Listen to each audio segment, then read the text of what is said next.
Shot করতে এসছে বাঙালি। বাঙালি shot বাড়িয়ে দিল এবং বাঙালির পা থেকে দেখা যাক একেবারে বাইরে। শট করতে এসছে মঙ্গলদা, দেখা যাক মঙ্গলদা শট কি হচ্ছে দেখা যাক এখান থেকে। মঙ্গলদা না, অনেকটাই বাইরে। শট করতে এসছে তাপস,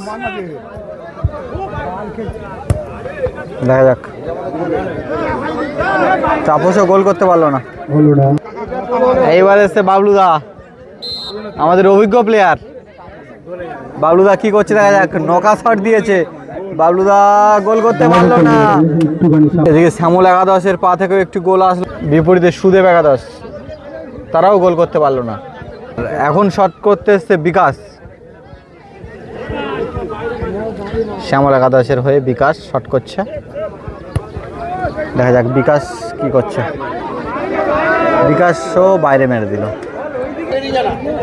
শট করতে এসছে সুদেব একাদশের হয়ে শিবশঙ্কর, শটে শিবশঙ্করের পা থেকে দেখা যাক জগাই শট, জগাই শট, জগাই বাইরে মেরে দিল, শিবশঙ্কর বাইরে মেরে দিল। শটে এসছে শ্যামল একাদশের শট করতে এসছে প্রশান্ত, প্রশান্ত গোল, প্রশান্তর পা থেকে লাভলি গোল। শট করছে পিন্টু,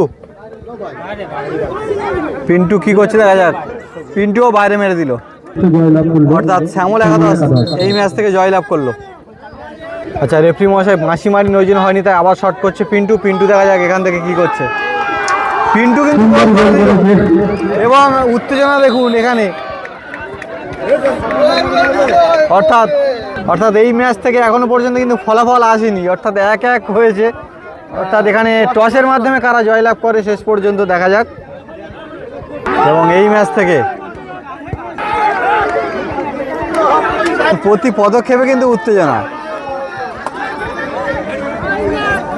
এবং টসের মাধ্যমে শ্যামল একাদশ এই ম্যাচ থেকে জয়লাভ করলো এবং জিততে পারলো না। কিন্তু সুদেব একাদশ তাদের নিরাশা হয়ে ফিরতে হচ্ছে এই মাঠ থেকে।